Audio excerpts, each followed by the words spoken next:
नमस्कार दोस्तों। हमारी आज की कहानी है स्टेशन वाला प्यार। उस बात को आज पूरे 10 साल बीत चुके हैं। आज मैं एक अच्छी नौकरी करता हूँ। जिंदगी ने मुझे बहुत कुछ दे दिया, लेकिन कुछ खालीपन ऐसे होते हैं जो कभी भरते नहीं। जब भी गांव जाकर लौटता हूँ और प्लेटफॉर्म पर बैठकर ट्रेन का इंतजार करता हूँ, तो हर बार दिल एक ही जगह ठहर जाता है। मुझे ऐसे लगता है जैसे वह फिर से मेरे बगल में आकर बैठ गई हो। वही चुलबुलापन, वही हल्की सी मुस्कान, वही बेफिक्र हंसी जो कभी सिर्फ कुछ पल में मेरे दिल में उतर गई थी। भीड़ की आवाजें पीछे छूट जाती हैं और उसकी मौजूदगी का एहसास सामने आ जाता है। आज मेरे पास स्मार्टफोन है, अच्छे कपड़े हैं, जेब में पैसे हैं, लेकिन उस दिन की सादगी, वही पुराना स्टेशन, वही छोटी सी मुलाकात, सब आज भी उतना ही सच्चा लगता है। कई बार मन में सवाल उठता है कि क्या उसे भी कभी ऐसा महसूस होता होगा, या वह भी किसी प्लेटफॉर्म पर बैठकर किसी अनजान चेहरे में मुझे ढूंढती होगी। शायद कुछ लोग हमारी जिंदगी में साथ चलने के लिए नहीं आते, वे बस हमें यह सिखाने आते हैं कि कुछ पल इतने गहरे होते हैं कि पूरी जिंदगी उनके सहारे कट जाती है। और आज भी जब ट्रेन आने की घोषणा होती है, तो दिल एक पल के लिए यह उम्मीद कर बैठता है कि शायद इस बार वह सच में आकर बैठ जाए। मेरा नाम सुशांत है और मैं गांव से दिल्ली नौकरी करने जा रहा था। घर पर खेती थी, लेकिन लगातार सूखे की वजह से वह खेती अब किसी काम की नहीं रही थी और उसी बर्बादी ने मुझे घर से बाहर निकलने पर मजबूर कर दिया था। मन उदास था, जैसे सब कुछ पीछे छूट रहा हो और आगे क्या होगा इसका कोई भरोसा नहीं। लेकिन जेब में सिर्फ 500 रुपए थे और मैं बार बार यही सोच रहा था कि यही 500 रुपए मेरी पूरी जिंदगी बना भी सकते हैं और बिगाड़ भी सकते हैं। उस समय न एटीएम की सुविधा थी, न पेटीएम जैसा कोई सहारा। मेरे पास सिर्फ एक पुराना कीपैड वाला फोन था, जिसमें बैलेंस से ज्यादा चिंता भरी हुई थी। पैरों में पुरानी चप्पल, शरीर पर एक घिसी सी शर्ट और पैंट थी और हाथ में एक छोटा सा बैग था जिसमें 2-3 जोड़ी कपड़े रखे थे, जिन्हें मैं अपनी पूरी संपत्ति मान रहा था। स्टेशन की बेंच पर बैठा मैं ट्रेन का इंतजार कर रहा था और मन ही मन सोच रहा था कि दिल्ली जाकर क्या सच में किस्मत बदलेगी, या यह सफर भी अधूरा ही रह जाएगा। माँ ने जाते समय नमक मिर्च वाले पराठे बनाकर दे दिए और अचार साथ रख दिया था, कहते हुए कि भूख लगे तो खा लेना। और वही पराठे मुझे माँ की ममता और घर की याद दिला रहे थे। ट्रेन आने में अभी बहुत समय था और मेरे पास उस खाली समय में बस अपनी हालत, अपने डर और आने वाले कल के सवालों के अलावा कुछ नहीं था। मैं स्टेशन की उसी बेंच पर बैठा अपने ख्यालों में डूबा हुआ था कि तभी बगल में किसी के आकर बैठने की हल्की सी आहट हुई और मैंने अनायास ही नजर उठा ली। मेरे पास एक चुलबुली सी लड़की बैठ चुकी थी, जो दिखने में बेहद ही खूबसूरत थी। बहुत दुबली पतली और लंबे बालों वाली, जिसमें हल्की सी बेपरवाही के बावजूद एक अजीब सा आकर्षण था। उसने जीन्स और टॉप पहन रखा था और उसके पहनावे में एक आत्मविश्वास साफ झलक रहा था, जो मुझ जैसे साधारण कपड़ों में बैठे इंसान को और भी संकोची बना रहा था। मैं शर्म के मारे बस एक ही झलक उसे देख पाया और फिर नजरें तुरंत नीचे झुका ली। मन में यही चल रहा था कि इतनी अलग दुनिया की लड़की मेरे पास आकर बैठी है। उसकी आंखों पर काला चश्मा था, जैसे वह अपनी भावनाएं दुनिया से छुपाना चाहती हो।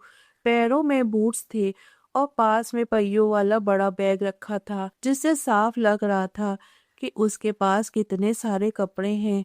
उसके हाथ में आईफोन था, जिसे वह कभी स्क्रीन पर देखती और कभी प्लेटफॉर्म की भीड़ पर नजर डाल लेती थी, जबकि मैं अपने पुराने कीपैड वाले फोन को जेब में ही दबाए बैठा था, मन में यह सोचते हुए कि कुछ चीजें इंसान की हैसियत से ज्यादा उसकी मजबूरी दिखा देती हैं।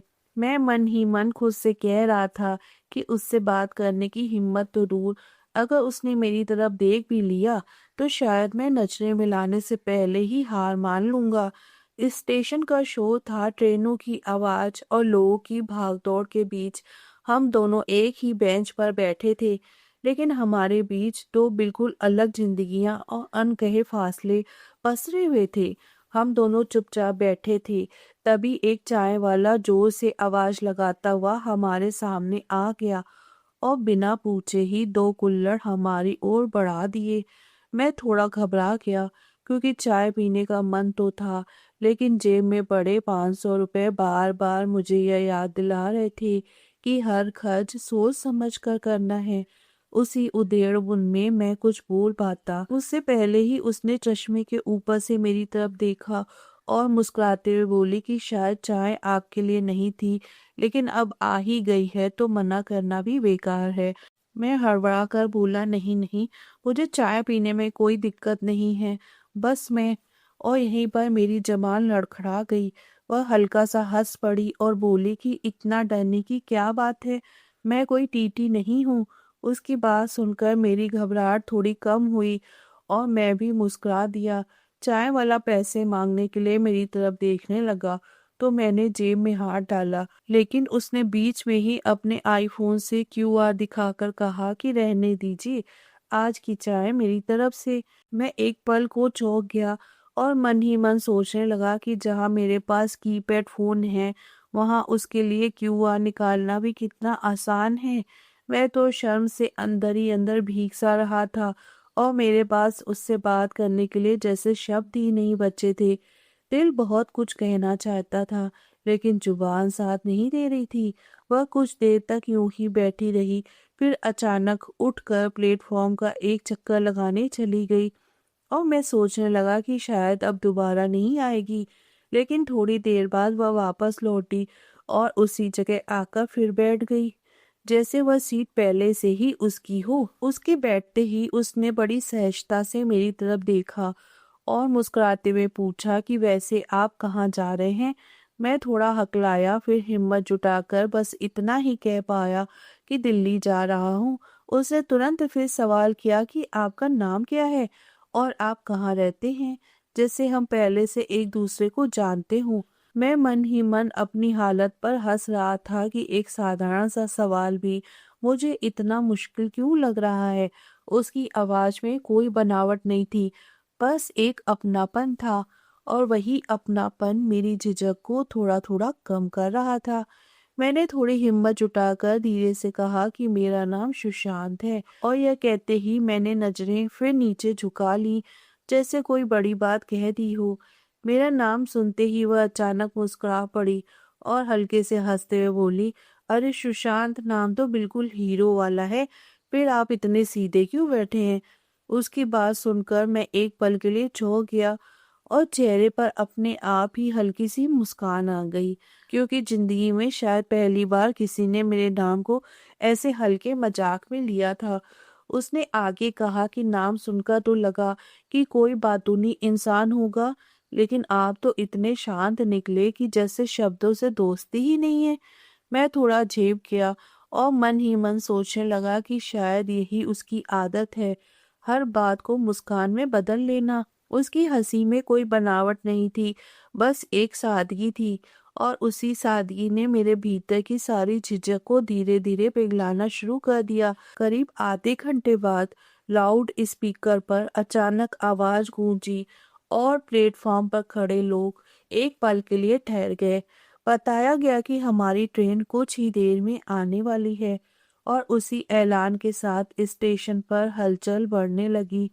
लोग अपने अपने बैग समेटने लगे, कोई फोन पर बात करने लगा तो कोई बच्चों को संभालने में लग गया, और मैंने भी अनायास ही अपने छोटे से बैग को हाथ में कसकर पकड़ लिया, जैसे वह सिर्फ सामान नहीं बल्कि मेरी पूरी हिम्मत हो। मैंने उसकी तरफ देखा तो वह भी अपने पहियों वाले बैग का हैंडल सीधा कर रही थी, और पहली बार मुझे लगा कि यह मुलाकात अब बस कुछ ही पलों की मेहमान है। मेरे मन में अचानक अजीब सी बेचैनी होने लगी, जैसे कोई अपना बिना बताए दूर जाने वाला हो। और उसी बेचैनी के बीच मैं सोच रहा था कि क्या यह बातचीत यहीं खत्म हो जाएगी या इस स्टेशन के साथ इसकी कोई याद भी साथ जाएगी। ट्रेन आने की घोषणा बार बार दोहराई जा रही थी और हर ऐलान के साथ समय और तेजी से आगे बढ़ता हुआ महसूस हो रहा था। ट्रेन प्लेटफॉर्म पर आते ही शोर और धक्का मुक्की बढ़ गई और मैं अपने छोटे से बैग को कंधे पर टांग कर भीड़ के साथ आगे बढ़ने लगा। उसने भी अपने पहिए वाले बैग को संभाला और एक पल के लिए हमारी नजरें टकराई।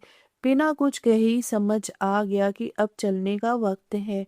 दरवाजे के पास पहुंचकर मैंने हिचकते हुए उसे रास्ता दिया और उसने हल्की सी मुस्कान के साथ धन्यवाद कहा, जो सीधे दिल तक उतर गया। ट्रेन में चढ़ते समय मेरे कदम भारी हो रहे थे, जैसे स्टेशन पर कुछ पीछे छूट रहा हूँ। अंदर जगह मिलते ही मैंने खिड़की से बाहर देखा। प्लेटफॉर्म धीरे धीरे पीछे सरक रहा था और उसी के साथ वह छोटी सी मुलाकात भी याद बनती जा रही थी। ट्रेन चल पड़ी और मुझे पहली बार महसूस हुआ कि यह सफ़र सिर्फ शहर बदलने का नहीं, बल्कि मेरे भीतर कुछ बदलने का भी था। ट्रेन में चढ़ते ही मैं खिड़की से बाहर देख रहा था। प्लेटफॉर्म धीरे धीरे पीछे सरक रहा था और भीड़ में सब अपनी अपनी मंजिल की ओर बढ़ रहे थे। मैं उस चुलबुली लड़की को देख रहा था। उसकी हल्की सी मुस्कान और आत्मविश्वास ने मेरे भीतर भी किसी अजीब ऊर्जा का संचार कर दिया था। उसका अंदाज, उसकी सहजता, छोटी सी मुस्कान ने मुझे यह भरोसा दिला दिया कि दिल्ली में जाकर मैं भी खुद में थोड़ी हिम्मत, थोड़ा आत्मविश्वास और थोड़ा साहस जुटा सकता हूँ। जैसे ही ट्रेन की आवाज और पहियों की टक-टक ने पूरी कोच में गूंज पैदा की, मैंने गहरी सांस ली और अपने जीवन के नए सफर की ओर कदम बढ़ा दिया। यह सोचते हुए कि यह सफर केवल दूरी नहीं मापता, वह हमें भीतर से बदलता भी है।